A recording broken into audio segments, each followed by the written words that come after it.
ሀራምቤ ሬዲዮ 98.7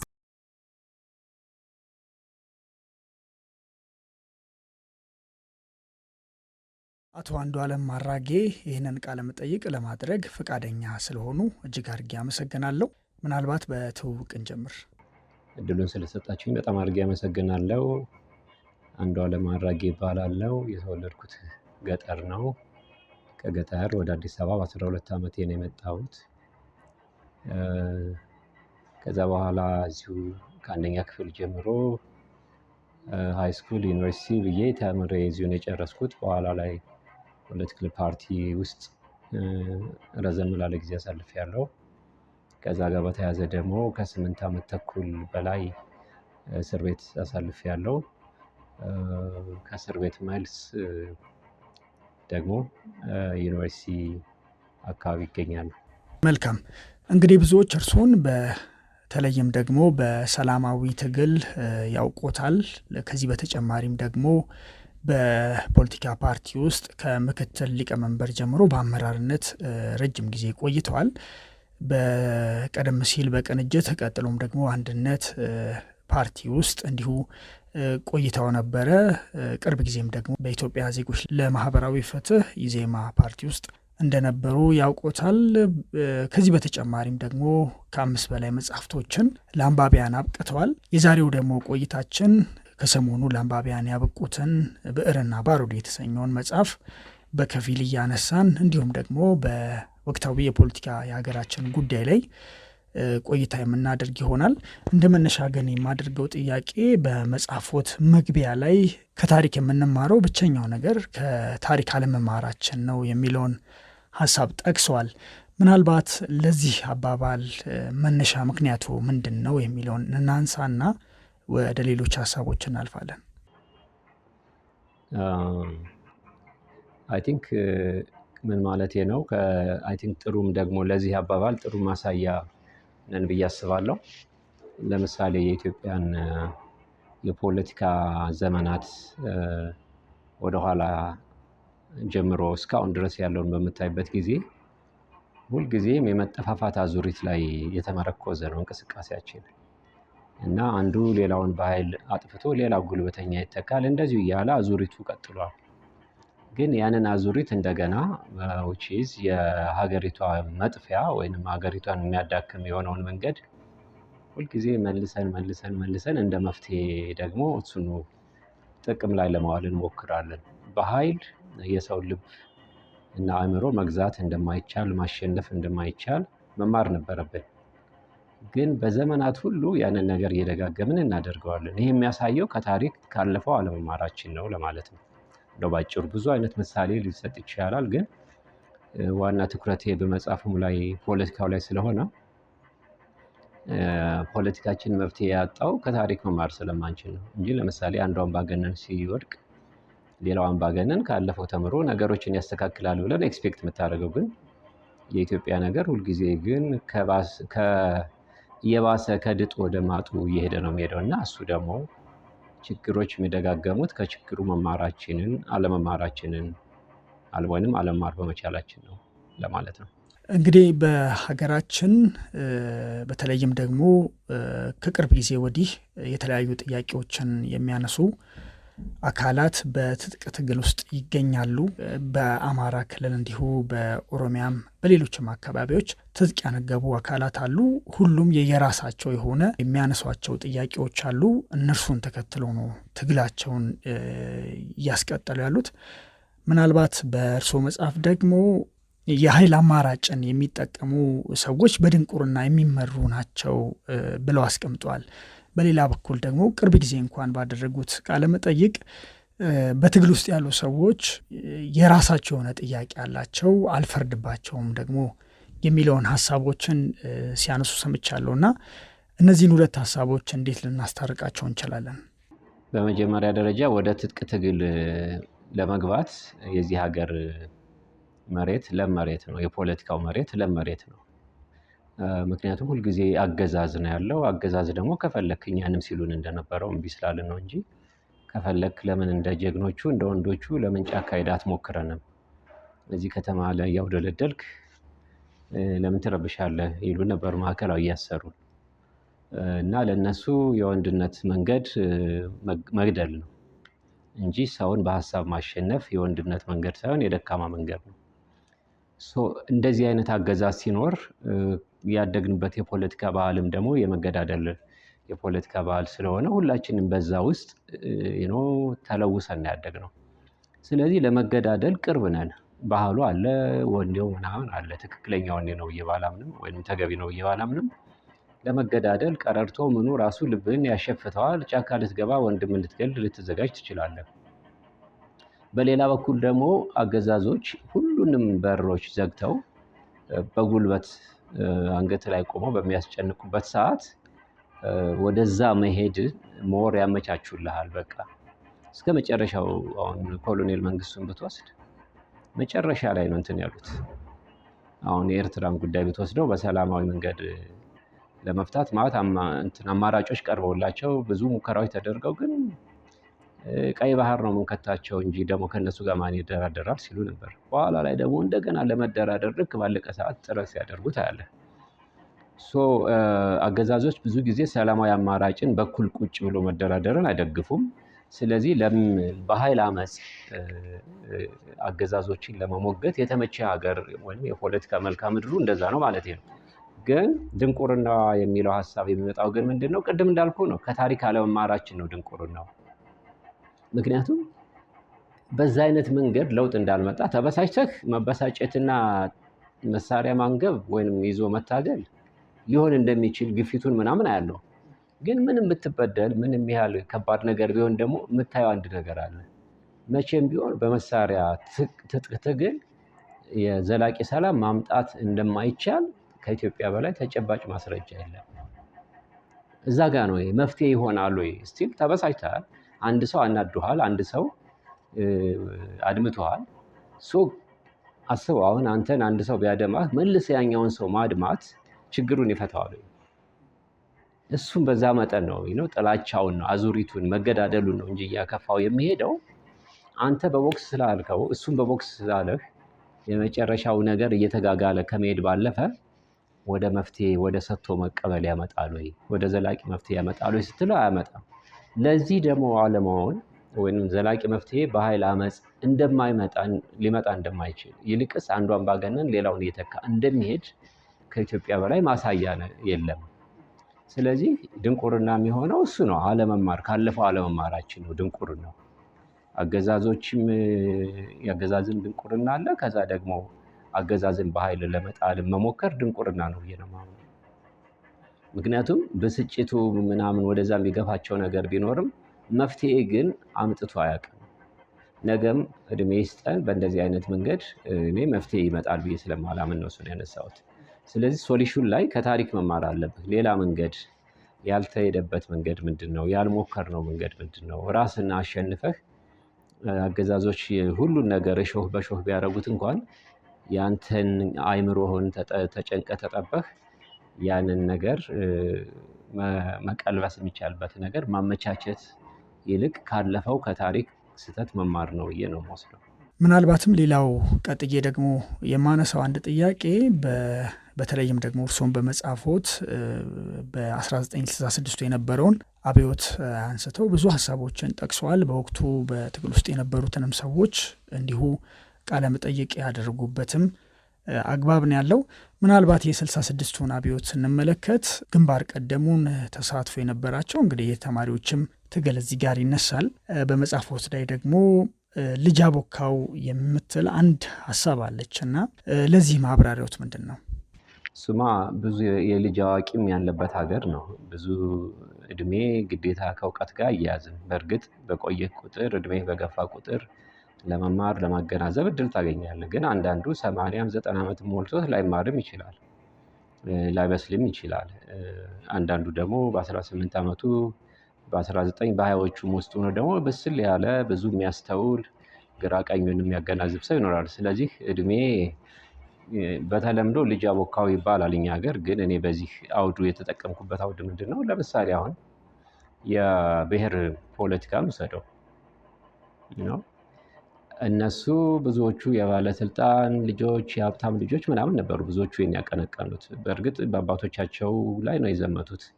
እሱን ታደንቅላቸዋለህ። ለወገናቸው ነው የተነሱት። ወገናችን ተበደለ፣ አባቶቻቸውን ወገናችሁን ህዝባችሁን እየበደላችሁ ነው ብሎ በአባቶቻቸው ላይ ማመጽ ያ ጀግንነት ነው። በጣም አይዲያል ነበሩ። ግን በተመጣጣኝ ደግሞ ያላስተዋሉት ነገር ለምሳሌ አሁን የዋለልኝን ደብዳቤ ብታነብ ስታሊን በ1913 በፈረንጆች አቆጣጠር ቬና የጻፋት የብሔሮች ጥያቄ የሚል የጻፈውን ኦልሞስት ግልባጭ አይመስለው። ያ በእርግጥ ወደ 18 17 ገጽ ነው፣ የኛው 5 ገጽ ነው። ግን ሁለቱን ጎን ለጎን ዘርግተህ ብታነበው በጣም ተመሳሳይ ነው ያለው። ሁለተኛ ደግሞ እነ ስታሊን ራሻ ላይ ያንን ነገር ሲያነሱ በዙሪያቸው ያሉትን ትንንሽ ሀገሮች በራሻ ውስጥ አድርገው አንድ አይነት ሀገር አንድ ላይ ትልቅ ሀገር በጊዜው የነበረውን የካፒታሊዝምን መስፋፋት ለመቋቋም ትልቅ የሶሻሊዝም እንቅስቃሴ ለመፍጠር የተለያዩ ሀገሮችን አንድ ለማድረግ ነው የተጠቀሙት። አንድ ለመሆን ነው እንጂ ለመበታተን አይደለም። በእርግጥ መጨረሻ ላይ እንደዛ አይነት ጥያቄም ሲመጣ ስታሊን ለምሳሌ ጆርጂያዊ ነው። ጆርጂያ ላይ ብቻ 200,000 ሰዎችን ገድሏል። መግደል ትክክል ነው እያልኩ አይደለም። ስሌቱ እንደማያዋጣ እንደዛም ሆኖ የብሔር ጥያቄ ዝም ብለህ ማንሳት አንድ ነገሩ ነው። የት ያደርሳል ብለው አልጠየቁም። ልጅ አወካው የሚሆነው እንደዛ ነው። አሁን ያለንበትን መከራ ተመልከት። ይህ ሁሉ መከራ እነሱ በልጅነት አሁንም አውዱን እየተረዳኸኝ እንደ ዓለም አቀፋዊነት በጣም የተስፋፋበት ፖለቲካው፣ ሶሻሊዝሙ፣ የዩኒቨርሲቲዎች አመጽ ፋሽን በነበረበት ዘመን ከኛ ሀገር ሁኔታ ጋር የቱ ነው የሚሄደው የቱ ነው የማይሄደው የሚለውን ነገር አገናዝቦ ነበር እንደዛ አይነት ነገር ማምጣት የሚገባው እና ዝም ብሎ በዓለም አቀፍ ደረጃ ስለተቀነቀነ ሶሻሊዝም ያነሳቸውን ሁሉ በኢትዮጵያ ላይ አፕላይ ለማድረግ እነ ማኦ እነ ስታሊን እነ ሌኒን ምናምን ያነሷቸውን ነገር ሁሉ ያው ከፀጉር ከሱሪ አለባበስ ጀምሮ በእርግጥ በእነሱ ላይ ብቻ ሳይሆን ኦነስትሊ ኢትዮጵያውያኖች ብዙ ጊዜ ለዶናልድ ሌቪን እንደሚለውም ለውጭ ሀሳቦች ዝም ብለን የተጋለጥን ነን። ዝም ብሎ ውጭ ከተደረገ አሁንም እኛም የምናደርገው ነው። ውጭ የሆነ ነገር ከተባለ ትክክል ነው ብለን የምንወስደው ነገር ውጭ ስብሰባ ከተደረገ እዚህ ስብሰባ ላይ ውጭ የሆነ ተቃውሞ ከተደረገ እዚህ የኛ ሀገር ነባራዊ ሁኔታ ምንድነው?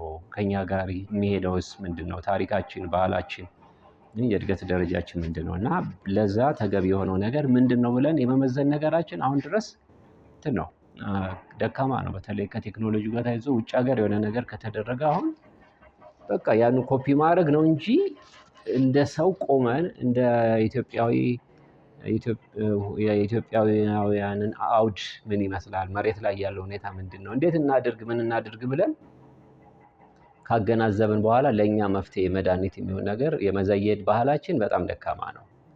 በጣም እና በእነሱ ጊዜ ደግሞ ያንን ታየዋለህ ዝም ብሎ እንዳልኩ ለምሳሌ የብሔር ጥያቄ ስትወስደው በጣም ዝም ብሎ በስሜታዊነት እንትን አሉት እና አትሊስት ትንሽ ቆም ብሎ አንዳንድ ጥቂት ሰዎች ነበሩ በእርግጥ ያሰቡ፣ ግን ብዙሃኑን ስታየው ግን በቃ ዝም ብሎ ሆ ብሎ ገቡበት፣ አቀነቀኑት። አሁን ዛሬ እንግዲህ እንደ ተቀጣጣይ ቦምብ እየጨረሰን ነው፣ ሀገሩን በቆምንበት እየቆራረጠን ነው። ያ የዛን ጊዜ የተቀበረ ቦምብ ነው አሁን የጊዜውን ጠብቆ እየፈነዳ ያለው። መጨረሻውንም አናውቅም። እሱ ማለት ነው ልጅ አቦካው የሚለው። ቀድመን ካነሳ ነው የ66ቱን አብዮት መመልከት እንችላለን። ቀድሞም ደግሞ ሰላማዊ ትግል በስፋት ይስተዋላል። ጥያቄዎች በየትኛውም ጊዜ በተለይ ደግሞ በስርዓቶች ላይ የሚነሱ ጥያቄዎች ሁልጊዜም እንዳሉ ናቸው። ከ66ቱ አብዮትን በፊት በ50ዎቹ ጥያቄዎች ነበሩ። ንጉሠ ነገስቱም ደግሞ እንዲመልሷቸው የተለያዩ ጥያቄዎች በየጊዜው ይነሱ ነበረ። የ66ቱም አብዮት ደግሞ ብዙ ጥያቄዎችን ይዞ መጥቷል። የብሔር ጥያቄ፣ የተማሪዎችም ጥያቄ አንስተዋል። የመሬት ጥያቄዎች፣ ብዙ ጥያቄዎች ተነስተው ነበረ። ከዚያ ጊዜ የጀመረው ትግል ደግሞ ዛሬም ድረስ የሚነሱ ጥያቄዎች አሉ፣ እንመለከታለን። ምናልባት የወቅቱን ጊዜ ከዛሬው ጋር አነጻጽረው የትኞቹ ጥያቄዎች ትኩረት ተደረገባቸው፣ የትኛው ስርዓት የትኞቹን ጥያቄ መለሰ፣ ያልተመለሱ ጥያቄዎች ምንድን ናቸው የሚለው ላይ እስኪ ማብራሪያ ስጡኝ። መጀመሪያ ወደ ኋላ ልውሰድና የብሔር ጥያቄ በኢትዮጵያ ምናልባት ብዙ ጊዜ እናልፈዋለን እንጂ አይ ቲንክ ከጣሊያን ጋር ተያይዞ ከጣሊያን ከሁለተኛው መምጣት ጋር ተያይዞ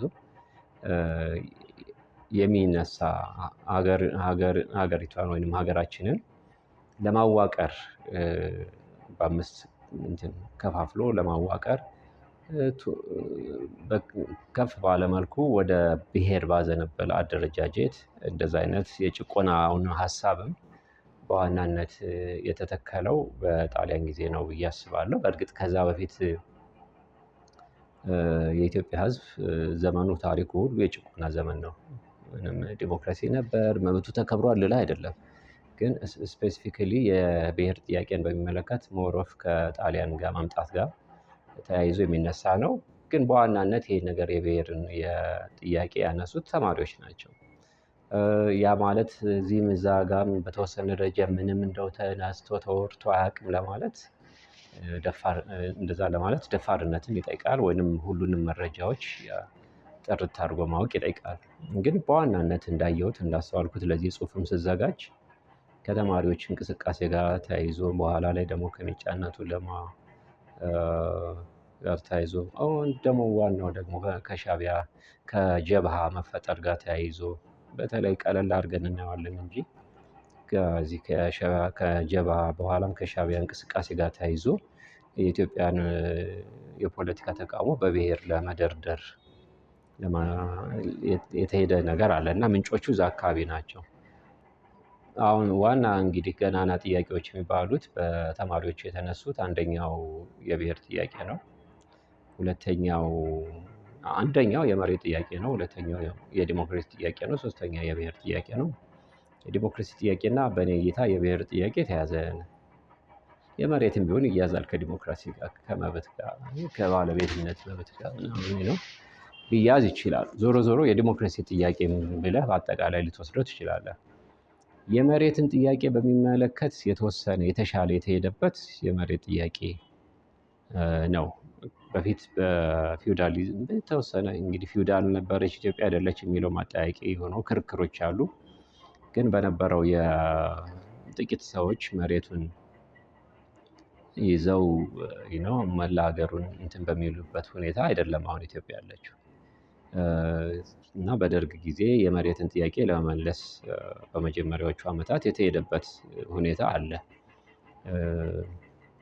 መኢሶንም በከፍተኛ ሁኔታ ኢንቮልቭድ የነበረበት ከደርግ ጋር ሆኖ ምናምን አለ። በጣም ሰፊ ታሪክ ነው፣ ኢንተረስቲንግ የሆነ ከኢህአፓም በኋላ እንግዲህ ወደ ትንሽ የማመረሩ መንስኤ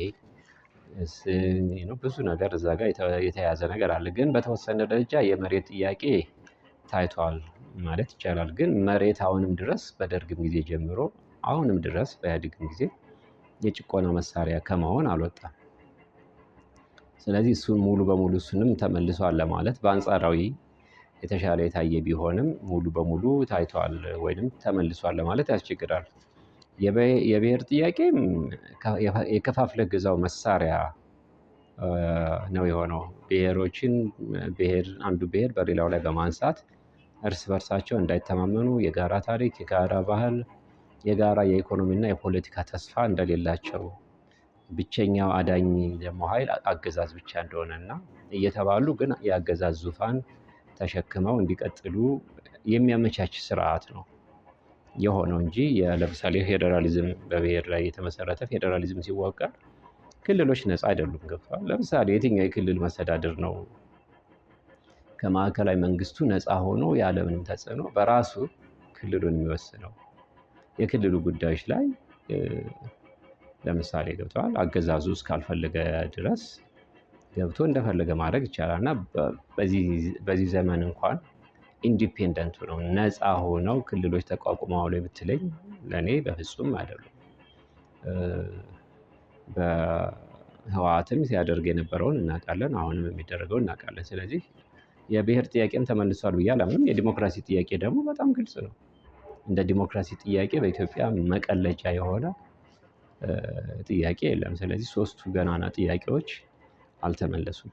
ሌላው ምናልባት የብዕር ትግልና ይሄ የፕሬስ ነጻነት ላይ ምናልባት ማብራሪያ ቢሰጡኝ በሚል አንድ ጥያቄ ላንሳ።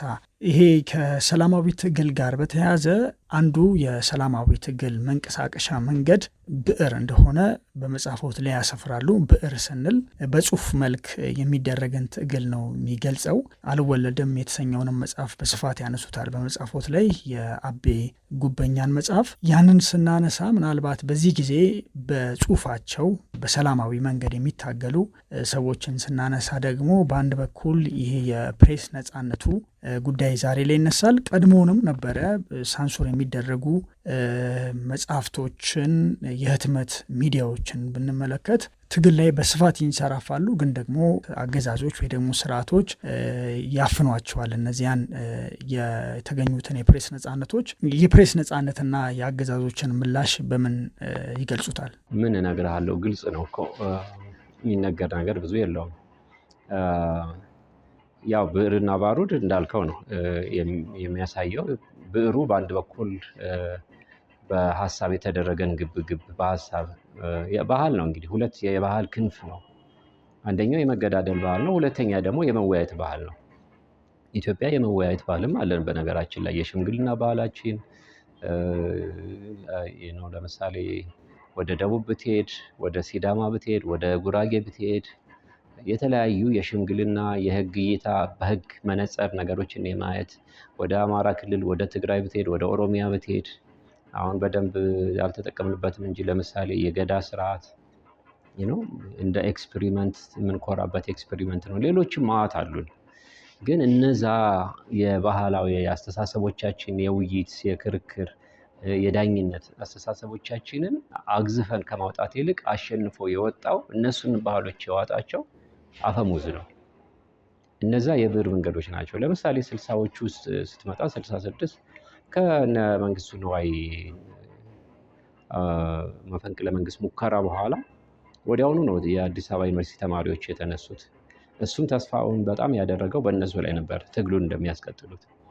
ከዛ በኋላ በተለይ ከ1957 የመሬት ላራሹ ጥያቄ ከተነሳ ጊዜ በኋላ እስከ አብዮቱ እስኪመጣ ድረስ የተማሪዎች እንቅስቃሴ በሰላማዊ መንገድ ነው የቀጠለው። በእርግጥ ልባቸው አፈሙዝ ላይ ነው ያለው። ፋኖ ተሰማራ፣ እንደ ሆችሚኒ እንደ ቼጉቬራ የሚል ቅስቀሳ ሞሮፍ የኃይል እንትን። ግን ዞሮ ዞሮ በጊዜው የነበረው የንጉሳዊ ስርዓት የተሻለ ነበር። ዜጎች ሀሳባቸውን እንዲገልጹ በሩን የከፈተ ነበር። አሁን ወደኋላ ተመልሰ ስታየው ያኛው እንዴት የገነት ዘመን ነበር ትላለህ። በአንድ በኩል ተማሪዎች ለ7 ዓመታት እየወጡ ሰልፍ እያደረጉ ድንጋይ ወርውረው ምን ብለው፣ ድንጋይ መወርወሩ ተገቢ ነው እንኳን ብዬ ባላምንም አትሊስት በሰላም በስነ ጽሁፍ ንጉሱ ባሉበት ንጉሱን እንትን እያሉ ዩኒቨርሲቲ ውስጥ ብዙ ትግል እያደረጉ ሀሳቡን የሰላማዊ። በኋላ ደግሞ ወደ 66 65 ስትመጣ ደግሞ ሰልፍ ያላደረገ የህብረተሰብ ክፍል የለም። ያንን ሁሉ የሚያስተናግድ የሚፈቅድ የነበረውን ሁኔታ እሱን ጨቋኝ ነው ብለህ ነው የተነሳው። ህወሓትን ስትወስደው በኋላ የባሰ ሆነ። ደርግ የባሰ ሆነ። ደርግ ኮምፕሊትሊ ያፈነው። አሁን የባሰ ከንጉሱ ስርዓት በጣም የወደቀና የወረደ ደረጃ ላይ ደረስን አሁን እና ወደኋላ እየባሰ ይመጣል። ግን ደግሞ የሰላማዊ ትግል ተሞክሮ ደግሞ አለን። 8 ዓመት የተደረገውን የተማሪዎች ትግል ስታየው በአፈሙዝ አይደለም ንጉሱ የወደቁት። ገዝግዞ ያንን ትልቅ በጣም ስር የሰደደ አገዛዝ ከስሩ የገረሰሰው የተማሪው ትግል በሰላማዊ ትግል ነው አዳክሞ። እንዳልከው ቅድም እንዳነሳው የተለያዩ የባቡር ጣቢያ ሰራተኞች፣ የንግድ ባንክ፣ የመድን ሰራተኞች በተለያየ ወቅት ትግል ያደርጉ ነበር። ግን በኋላ የተማሪው ትግል ደግሞ ሞር የተጠናከረ ገናና የሆነ እንቅስቃሴ ነው ያደረገው። ያ እንቅስቃሴ ደግሞ የተደረገው በሰላማዊ ትግል ነው። ያ ባህል አለን። በኋላ ላይ እንምጣ። ለምሳሌ አሁን ኢህአዴግ ከወደቀ እንግዲህ ኢህአዴግ የወደቀው በሰላማዊ መንገድ ነው። እኛ እስር ቤት በምንገባበት ጊዜ ሁልጊዜም አገዛዝ በአፈሙዝ አፍኖ መቀጠል እንደማይችል እምነት ስላለን ነው። የጊዜ ጉዳይ ካልሆነ በስተቀር አንተ ብትሞትም እየታገልክ አንተ እስር ቤት ውስጥ ብትሞትም ወይንም መንገድ ላይ ቢገሉም ምንም ችግር የለውም። አገዛዝ ይሞታል፣ አገዛዝ ይሸነፋል። አገዛዝ እስከሆነ ድረስ መሸነፉ አይቀርም። ዘላቂ የሆነ ሰላም፣ ዘላቂ የሆነ አስተዳደር፣ መንግስታዊ አስተዳደር ሊመሰረት የሚችለው ወይንም ለረጅም ጊዜ የሚቆይ መንግስታዊ አስተዳደር ሊቀጥል የሚችለው በህዝብ ፈቃድ ላይ ሲመሰረት ብቻ ነው። ስለዚህ በህዝብ ፈቃድ ላይ ያልተመሰረተ አገዛዝ መሸነፉ አይቀርም እና እኛም ለምሳሌ ወደ እስር ቤት በሚያግዙን ጊዜ እኔ 100% እርግጠኛ ነበርኩኝ ለውጥ እንደሚመጣ እንደሚሸነፍ አውቃለሁ። አሁንም አገዛዝ ይሸነፋል፣ ምንም አማራጭ የለውም። ወደ ዲሞክራሲ እስካልዞርን ድረስ አዙሪቱ ይቀጥላል። የሆነ ጊዜ ላይ ሊገልህ ሊያስር ይችላል፣ ግን እየተሸነፈ ነው የሚሄደው፣ አይቀርም። መፍትሄው የብዕር መንገድ ነው፣ የውይይት መንገድ ነው። መነጋገር፣ ራስን ማሸነፍ፣ ኢጎህን ማሸነፍ፣ ዝቅ ማለት ዩአር ኖበዲ። አንተም ኢትዮጵያዊ ነህ፣ ሌላውም የሚቃወምም ኢትዮጵያዊ ነው። በሆነ አጋጣሚ እዛ ላይ ተስፈንጥረህ ስለወጣ ምንም ማለት አይደለም። አንተን ትልቅ የሚያደርግህ አንተ ምንም ማለት የሚያደርግህ ይህንን ተረድተህ ከወንድሞች ጋር ቁጭ ብለህ ተመካክረህ የማይቀለበስ ዲሞክራሲያዊ ስርዓት አንብረህ ማለፍ ስትችል ነው። እንደ መሪም የሚያስቀናው ነገር ትልቁ ይሄ ነው። በቃ ዲሞክራሲን እውን አድርገህ የኢትዮጵያ አባት ሆነህ በጄኔሬሽን ውስጥ ለዘላለም መታሰብ ትችላለህ። በቃ እኔ አሁን እንደ ሰው የምመኘው በትውልድ ልብ ውስጥ መታወስ ነው። ሁላችንም እንሞታለን፣ ግን ስሞት ዝም ብዬ አፈር ተጭኖ ባይቀር ደስ ይለኛል። ግን መታወስ የምፈልገው በቃ ይሄ በግሌ የሆነ ባለስልጣን ምናምን ሆኖ አንድ ሰሞን ግርግር ፈጥሬ ማለፍ ሳይሆን ሁልጊዜ የዜጎችን ጥያቄ የሚመልስ አሁን ልክ የፖለቲካው የመገዳደል አዙሪት ከጥንት ጀምሮ እንደመጣ አሁን ደግሞ የሚጀምር የዲሞክራሲ በጎ አዙሪት እየሰፋ የዜጎች መብት እየተጠናከረ የልማት ሁኔታው እየሰፋ የሰላም ሁኔታ እየሰፋ የሚሄድበትን እሱን ጅማሮ አብረን ካልጀመር ነው ያኛው በድሮ ዘመን የተጀመረው የመገዳደል ባህል እሱ ነው አሁን የተሽከረከረ እየሰፋ አድማሱን እያሰፋ እየሄደ ነው። እሱ አንድ ቦታ አልቆ ያ ደግሞ የሰላም ቨርቹስ ሳይክል ነው የሚሉት እና ያ ፖዘቲቭ የሆነውን ነገር ቀና የሆነውን ነገር ደግሞ አንዱ ጋር መጀመር አለ። እዚህ ሀገር ቀና ስታወራ ጅል ነህ፣ ቄስ ነህ፣ ፓስተር ነህ ምናምን ይለዋል። ጅሎቹ እንደዚህ የሚሉ ሰዎች ናቸው። ምክንያቱም መገዳደል የት እንዳደረሰ ድንቁርና ነው ያልኩት ለዛ ነው። ለዘመናት እንደዚህ ሀገሩን እያደቀቀው በድህነት ውስጥ እንድንዋዥቅ እያደረገን እያየ ያንን መንገድ ካልሄድክበት ጅል ነው ይልሃል ማለት ነው። ያንን መንገድማ ሄደውበት አየ ነው። ስለዚህ አውቆ ሞኝ መሆን ይቻላል በእነሱ ሀሳብ እና የሞኝነት የሚሉት መንገድ ነው ለኢትዮጵያ የሚያስፈልጋል። ሞኝነት የሚሉት መወያየትን፣ ወንድማማችነትን፣ ይቅር ማለት ነው። ግን ኢትዮጵያን የሚጠቅማት ደግሞ ይሄኛው መንገድ ነው። እዛ ላይ ጀምረን የመገዳደል አዙሪቱ አንድ ላይ አብቅቶ ይሄኛው ደግሞ የመደጋገፍ አንድ ሀገር የማቆም ለልጆች የተመቸ ሀገር ሰርቶ ማለፍ የማይቀለበስ የሚዘልቅ ሰላም አንብሮ አስፍኖ ማለፍን የሆነ ቦታ ላይ መጀመር አለብን። ለዛ ደግሞ አገዛዞችም ይሄንን ማስተዋል ያስፈልጋቸዋል። በኃይል አመፅም ለውጥ እናመጣለን የሚሉ ሰዎች ይሄን ሊያዩት ይገባል። በኃይል አመፅ በየትኛውም ወገን ቢሰለፍ ለውጥ አይመጣም። መወያየት እና ደግሞ መወያየት ሲባል ይሄ በእኛ ሀገር እንደተለመደው የይስሙላ ተጨፈኑና እናሞኛቸው አይነት አይሰራም። ህወሓትም የሚያደርገው መንግስትም የሆነ ጊዜ የሚያደርገው አሁንም የሚያደርጉት እንደሱ አያዋጣም። ከልብ በሰላማዊ መንገድ ነው ለውጥ የሚያመጣው ብሎ ማመን፣ ለሰላም መሸነፍ፣ ለሰላም እጅ መስጠት፣ ለሰላም መውደቅ ያስፈልጋል። እሱን አድርገህ ልብ ለልብ መተማመን የመጀመሪያው ነገር አሁን አንተ እዚህ ጋር ስትመጣ በመካከላችን ያለው መተማመን ነው። ለምሳሌ እኔ መሳሪያ ታጥቆ ሊመጣ ይችላል ሊያጠቃኝ ይችላል ብዬ ባምን ከአንተ ጋር ቀጠሮ አልይዝም፣ እምነት ስላለኝ ነው። ስለዚህ በሁለቱ ወገኖች መካከል መተማመንን ወይም በተለያዩ አሁን በእኛ ሀገር ያው እንደ ፈንዲሻ እንትን ብሏል። እሱን ለማምጣት በተለያዩ ወገኖች መካከል መተማመንን መጀመሪያ ማጎልበት ያስፈልጋል ብዬ አስባለሁ። ሌላው ምናልባት በመጽሐፎት ላይም ሰላማዊ ትግልና ይሄ ጽንፈኝነትን በስፋት ደግሞ ያብራሩታል። ይሄ የብሔር ትግል ረጅም ጊዜ አሳልፏል። በብሔር ደግሞ የሚታገሉ ቡድኖች ተቋማትም ደግሞ ሀገርን ወደ ማስተዳደርም የደረሱበትን አጋጣሚ የምናውቀው ነገር ነው። የሰላማዊ ትግል ባህልና ከቅርብ ጊዜ ወዲህ ደግሞ እያደገ የመጣውን ጽንፍ የያዘ ብሔርተኝነት እንዴት ይቃኙታል? ይሄ ብሔር ጥያቄ በሚመና ይሄ ምንድን ነው ዓለም አቀፋዊነት የሚለው ሶሻሊዝም ላይ አሁን የብሔር ጥያቄ መፍትሄ ይኖረዋል ብሎ ያስቡ ነበር። ምክንያቱም የሶሻሊዝም ግቡ ዓለም አቀፋዊነት፣ ወዳጅነት ወይንም መቀራረብ፣ አንድነት ስለሆነ በዛ ሂደት ውስጥ የብሔር አስተሳሰብ የተሸነፈ ይመጣል ወይንም እየደበዘዘ ይመጣል የሚል ሀሳብ ነበር። በተግባር ግን እሱን አለመሆኑን ነው የምናየው። ልዩነት ሁልጊዜም ይኖራል፣ ግን ከልዩነት በላይ ደግሞ አንድነት አለ። ሰዎች ነን፣ ስንጀምር ስንነሳ ሰዎች የሰው ልጆች ነን። ቋንቋ ሊለያየን ይችላል፣ እንደ ሰው የሚያሰኘን ክብር አለን። ለምሳሌ አንተ መንገድ ላይ ስትረገጥ እያየው ዝም ማለት አልችልም፣ ምክንያቱም ፓርትሊ በከፊል የኔ መረገጥ ነው። ሰው ነህ። ሰው የሚያሰኘውን ክብር ፈጣሪ ችሮህ ነው የተወለድከው የተፈጠርከው እና ያንዱ ሰው መብት መረገጥ፣ ያንዱ ሰው በግፍ መገደል፣ መታሰር የሁላችንም መታሰር አድርገን መቀበል አለብን። እሱ ነው የግለሰቡ መብት በማይከበረበት ሀገር ውስጥ የብሔር መብት ሊከበር አይችልም። ምክንያቱም ሰውም በለው ህዝብም በለው ብሔርም በለው የሚጀምረው ከግለሰብ ነው። አንድ ብሔር 40 ሚሊዮን ወይም 30 ሚሊዮን ወይም 20 ሚሊዮን ዜንትኖች አባላት ቢኖሩት የሚጀምረው ከአንድ ሰው ነው እና እዛ ብሔር ውስጥ አንዱ ሰው እስከተጨቆነ ድረስ ሁሉም ብሔሮች ተጨቆነዋል። ሁሉም የዛ አባላት ይጨቆናሉ። ስለዚህ ዋናው ነገር የግለሰቡን መብት ያከበረ ስርዓት ነው መፍትሄ ሊሆን የሚችለው። አበበን እየረገጠ የሌላው የ10 ሚሊዮን ቀሪ ህዝብ አለ፣ የ1 ሚሊዮን ይሞትና የተረፈው ይበቃል የሚል ሰው ውሸታም ነው። ገብቷል?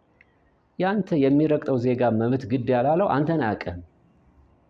ግን ሰብአዊነቱ ካለው የዜግነት የሰብአዊ ስሜቱ ካለው የዛ ዜጋ መጨቆን ግድ ይለኛል ካለ ለሚሊዮኖች የሚያስብ መሆኑን የምታረጋግጠው አንዱ ሲጨቆን መቋቋም አይችልም ነው ብሎ መነሳት አለበት። ስለዚህ የሆነ ብሔር የኔ ብሔር እዚህ ጋር ስላለ እሱን አትንኩብኝ የሚል ሰው ውሸት ነው፣ ለብሔሩም አይቆምም። ምክንያቱም እዚህ ጋር የሆነ ቋንቋ በመናገሩ ብቻ ደሙ እኮ የሱ ደምም ካለ ዘርም ካለ የሱ ሊሆን ይችላል።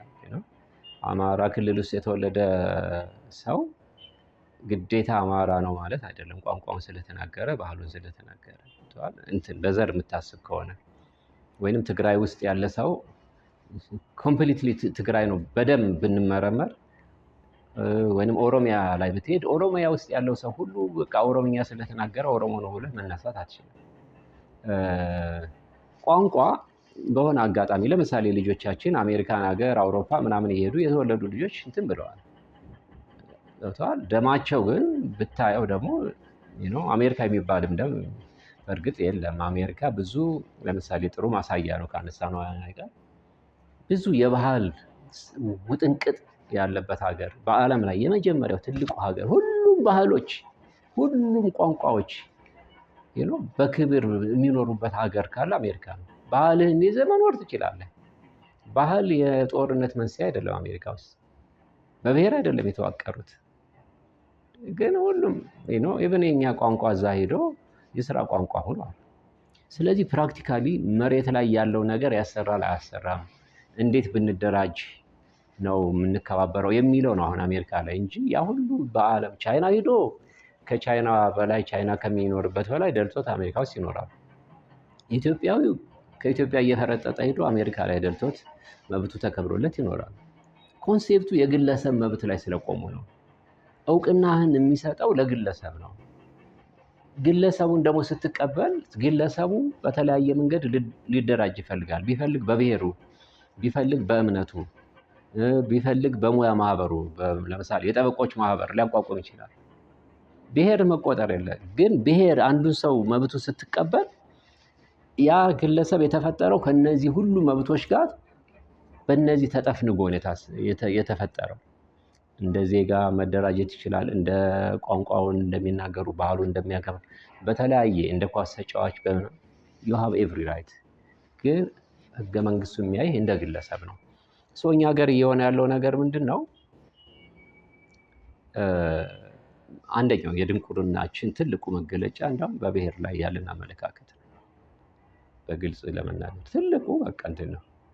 ለምሳሌ ወገንህን እየገደልክ የመጨረሻ በቃ ድንቁርናውን በላይ ከፍ የሚለው ነገር ሰው ምንም ማቅ በቃ ለፍቶ አዳሪን ገለህ በቃ መደሰት ትፈልጋለህ። ይሄ ከድንቁርናም ወደ ህመም ደረጃ ደርሷል።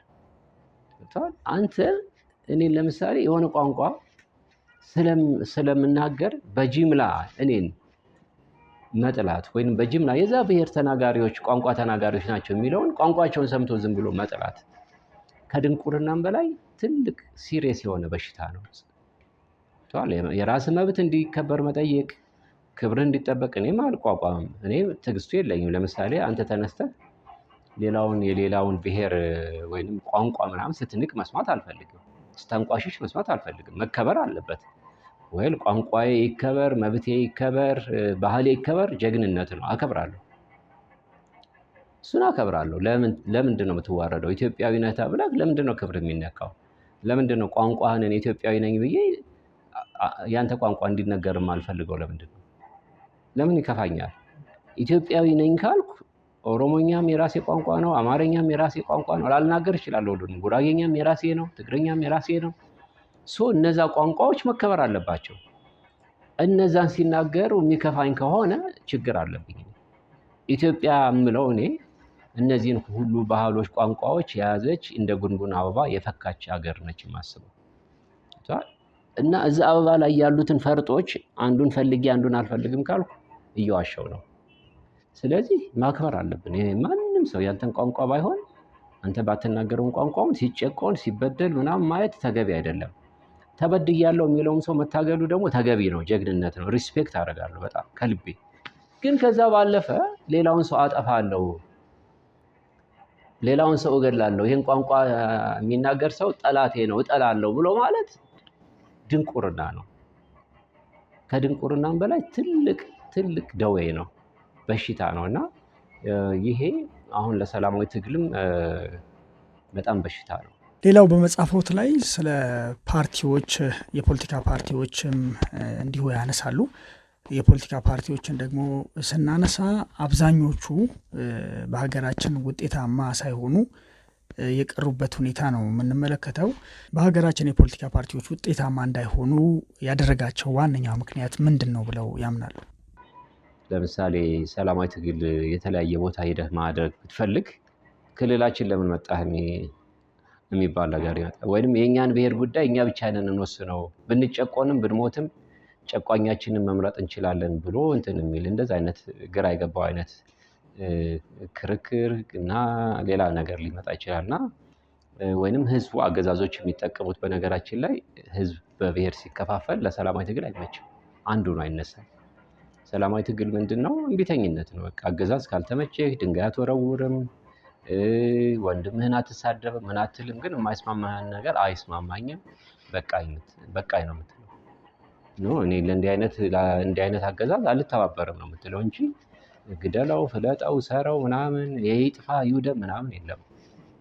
በስነ ልቦናም ቢሆን ለማቆሸሽ አትሄድም። በአካል አለመምታት አለመግደል ምናምን ሳይሆን ስነ ልቦናውንም ለመስበር አትሄድም። የሱም ያንተም ስነ ልቦና ክብር እንዲሰማው አብራችሁ ለውጥ እንዲመጣ ለልጆች የተመቸ ሀገር በጋራ እንዴት እንስራ ነው። ውይይት ድርድርን ነው የሚጋብዘው ሰላማዊ ትግል። ከዛ አንጻር ኦልሬዲ በየቦታው ጎጆ የሰሩ ጽንፈኛ የብሔር ኃይሎች ይሄ ነገር አይመቻቸውም። ህዝቡ አንድ ላይ እንዲሆንም አይመችም። ቢኮዝ የእነሱም የትግል እንትናቸውን አፌክት ያደርገዋል ብለው ያምናሉ። ጥያቄው መመለሱ ግድ የሚላቸው ከሆነ ግን በሰላማዊ መንገድ አንዱንን ሁላችንም የጋራ ጥያቄዎች አሉን። ኢትዮጵያውያን በየቦታው የተለያየ ቋንቋ ብንናገርም በየቦታው ብንኖርም መሰረታዊ የዲሞክራሲ ጥያቄዎች ካልተመለሱ የማንም ብሔር ጥያቄ አይመለስም። አሁን ለጊዜው አይ ቲንክ በኢትዮጵያ መቼስ ጥያቄ ተመልሶልኛል የሚልም ያለ አይመስለኝም። በጽንፈኝነትም ግን ሊመለስ አይችልም። ስለዚህ ረገብ ብሎ የሌላውንም ጫማ ውስጥ ቆሞ የሌላውን ችግር ህመም ማዳመጥ ተገቢ ነው። እንግዲህ ከመጽሐፎት መለስ ስንል ወቅታዊ ሀገራችንን የፖለቲካ ጉዳይ እናንሳና ምናልባት እዛ ላይ ያሉትን ማብራሪያ እንቀበላለን። በቅርቡ ብቻ ሳይሆን የሰሜኑ ጦርነት ካበቃ በኋላ በፌዴራል መንግስቱና በህወሓት መካከል ያለው እሳጣ ገባ የቆመበትን ጊዜ እንግዲህ አስተውለን ማናቅም። ቅርብ ጊዜ ያው የትግራይ ጊዜያዊ አስተዳደር ፈርሶ ቀድሞ የነበረው ምክር ቤት እንደገና ተቋቁሞ ህወሓት በኃይል እንግዲህ ክልሉን ተቆጣጥሯል። ቀጥሎ ደግሞ ከተለያዩ አካላት ጋር ጥምረት ፈጥሯል የሚሉ ህዝቡ በሚያውቅበት መንገድ ይፋ ባይወጣም ከተለያዩ አካላት ጋር ጥምረት መፍጠራቸውን የሚያሳይ መረጃ ደግሞ በስፋት ይስተዋላል። በመንግስትም በኩል ያለው ትችት፣ ነቀፋ በተለይም ደግሞ በመንግስት ሚዲያዎች በኩል በተደጋጋሚ ይዘወተራል። የሰሜኑን ሁኔታ እንዴት ተመለከቱት? ህወሓትስ የሚፈጥረው ጥምረት ምን ይመስላል? ከፌዴራል መንግስቱ ጋር ደግሞ የሚመላለሱት የቃላት ወርወራ፣ ይህንን የተመለከቱ እስኪ ማብራሪያዎችን ቢሰጡኝ። አይ ቲንክ በዋናነት ባህላችንን የፖለቲካ ባህላችንን መውሰድ ተገቢ ነው። የፖለቲካ እኛ ሁላችን የዛ የፖለቲካ ባህል ውጤቶች ነን።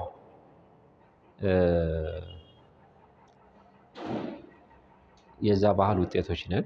አንደኛው ባህል የሚገለጸው ለምሳሌ ከአገዛዞች ጋር ተያይዘ ነው። አገዛዞች ሜዳውን እሾህ በሾህ ያደርጉታል፣ የፈንጂ ወረዳ ያደርጉታል። ስለዚህ እንዳትንቀሳቀስ እንትን ይሉና ዲሞክራሲ ሰጥተናል ይለዋል።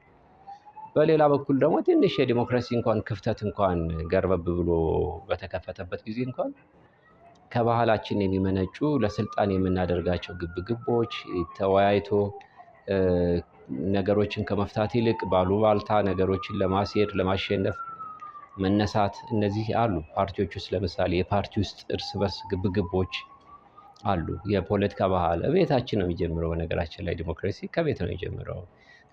ከልጆች ጋር ከባለቤት ጋር ነገሮችን እንዴት ትይዛለህ? ትወያያለህ ወይ?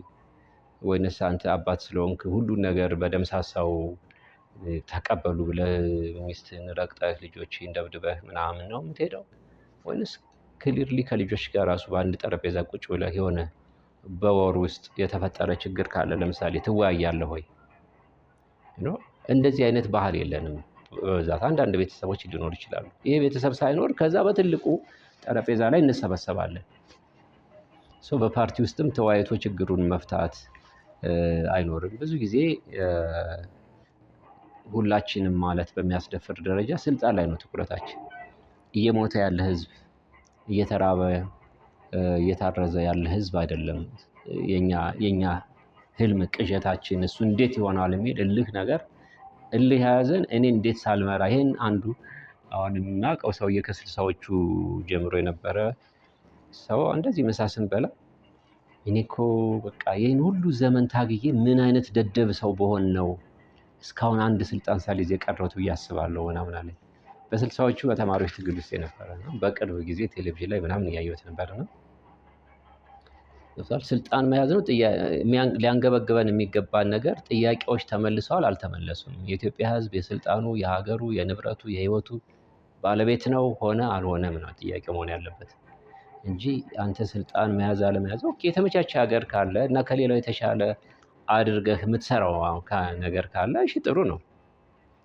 ግን ዋናው ህልማችን ዋናው የሚያንገበግበን ነገር የእግር እሳት የሚሆንብን ነገር ግን የኛ ስልጣን መያዝ አለመያዝ ሳይሆን የሀገር የህዝብ ጉዳይ፣ የወገን ጉዳይ፣ የትውልድ ጉዳይ፣ ሁልጊዜ መዋረድ፣ እንደ ሀገር ማነስ፣ እንደ ሀገር መቆርቆዝ፣ እንደ ሀገር መለመን፣ መሰደብ በየሄድንበት አሁን ውጭ ሀገር ስትሄድ ኢትዮጵያዊ ነኝ ስትል የምታየው ፊት፣ በየሀገሮች ኤርፖርት ስትወርድ በቃ የሚሰማህ ማነስ፣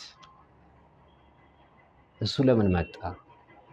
እሱ እንዴት አይቆጨን የሚለው ነገር ላይ አይ ቲንክ እሱ ማሰብ አለብን። እና ፖለቲካል ፓርቲዎች ውስጥ በዋናነት የሚሆነው ነገር ምንድን ነው?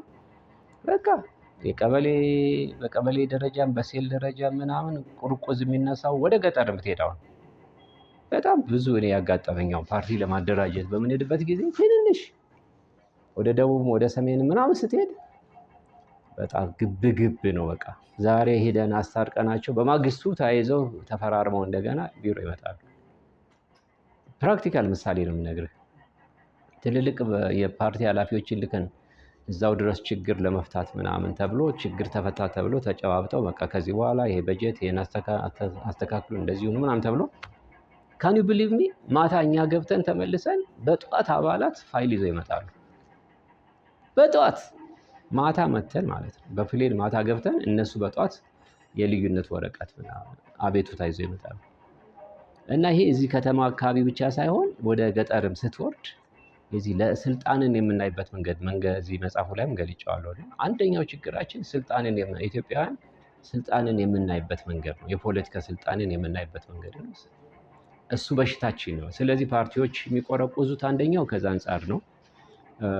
ለምሳሌ ገዢውን ፓርቲ ስትወስደው ኢህአዴግ ለምሳሌ አሁን ኢህአዴግ አንጻራዊ የሆነ ሰላም ነበረው። ህወሓት ለሁለት ከተሰነጠቀ በኋላ አንጻራዊ የሆነ ሰላም ኢህአዴግ ውስጥ አይተናል። ያ እንዴት ነው የሆነው? ስልጣን አለ፣ ብር አለ፣ ጉልበት አለ፣ አፈሙዝ አለ። ስለዚህ ስራ ይሰጣል፣ ጸባይ ማሳመር አለ። አንድ ገዢ አለ ከላይ። ካልሆነ እስር ቤት ልክ ባለስልጣኖች ሲታሰሩ ደግሞ አይተናል። ትንሽ ጎርበጥ ካሉ ይታሰራሉ። አንጻራዊ ሰላም የሚመጣው ከዛ አንጻር ነው። ከዛ ደግሞ በገንዘብ አፈን ያዘገዋል ወይ ሙስና ምናምን ትበል እንዳላይ ያልፈዋል። ከዛ ያንን ግን ካልክ በዚህ ትገባለህ ትባላለህ እንጂ ናቹራሊ እንደ ሌሎች ሀገር ፓርቲዎች ለምሳሌ ኦባማና ሂላሪ መካከል የነበረው ትንቅንቅ ስታይ በሁለቱ ፓርቲዎች በማኬይን እና በኦባማ መካከል እንኳን እንደዛ አልነበረም። ስለዚህ አንድ ፓርቲ ሆንክ ማለት ልዩነት የለም ማለት አይደለም። ልዩነት አለ። ግን ትልቁ ነገር አንድ ፓርቲ ጋር የሚሆን ሁለት ፓርቲ ጋር የሚሆን በሚኖር ግንኙነት ወቅት ያንን የሚያስተናግድ የፖለቲካ ባህልና ስርዓት የለም።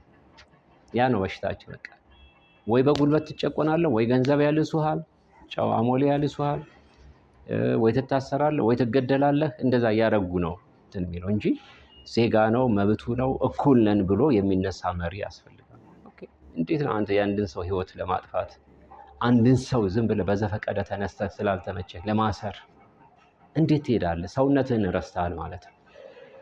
እና የህግ የበላይነት የለም። ትልቁ ነገር ደግሞ የህግ የበላይነት የለም። ስለዚህ ለምሳሌ ትንሽ የተሻለ መድረኩ ሲለቀቅ አሁን 97 ላይ አገዛዙ ትንሽ እጁን ሲያነሳ ወኔው ሲመጣ ተወዳድሬ ያሸንፋለሁ ብሎ ሲያምን ከፈት ሲያደርገው ህዝብና ተቃዋሚ ፓርቲ ልብ ለልብ የተገናኙበት ጊዜ ነበር። ዞረን ቀሰቀስን ምን አልን። ግን እስቲል መልሶ አገዛዙ መልሶ ሰብስቦ ሲያስረን እንደገና እርስ በርሳችን ደግሞ ስንነካከስ ሁለቱ የነገርኩ ችግሮች ይመጣሉ። አየህ፣ በግል መስማማት ስልጣናችንን እናስቀድማለን። አገዛዙም ደግሞ እንዲሁ ስልጣን ላይ ነው አይኖ ያለው። የሀገር ጉዳይ አይደለም፣ የህዝብ ድምፅ አይደለም። ስለዚህ እነዚህ በተለይ አንኳር የፖለቲካ ባህል ችግሮቻችን ስላሉ ነው ፖለቲካል ፓርቲዎች ሰክሰስፉል የማይሆኑት። ተደቁሰህ ተመተህ አባላቶቹ ታስረውብህ ደክመህ ምናምን ሰርተፊኬት ይዘህ እንደና አየለ ጫሚሶ ምናምን እንደዚህ ፓርቲ ትባላለህ። ማለት ፓርቲያውን ብትጠቅስ ስንት አባል እንዳለው አላውቅም። ግን የእነሱ ድክመት ብቻ ሳይሆን ደግሞ አገዛዙ ለዚህ የተካነ ነው። ነፍሳቸውን ይማርና የድሮ ጠቅላይ ሚኒስትራችን ይህን ያክል ፓርቲ የሚንቀሳቀስባት ሀገር ነች ምናምን ይላሉ። ብዙውን በፓርቲ በብሔር ስም ነው የፈጠሩት። ለምሳሌ 83 ላይ ከየብሔሩ 3 ሰው 2 ሰው እያደራጁ የከሌ ነፃ አውጪ እየተባለ ተደረደረ። የብሔር ፓርቲ ነው አብዛኛው እንደምታውቀው። እና ራሱ ነፃ ሳይወጣ ብሔሩንም ነፃ አወጣለሁ የሚል በ2-3 ሰዎች ማህተም ተመቶለት የሚፈጠርበት እንትን ነው። እና ማዕት ነገሮች አሉ፣ ግን ዋናዎቹ እነዚህ ይመስሉኛል። ሀራምቤ ሬዲዮ 98.7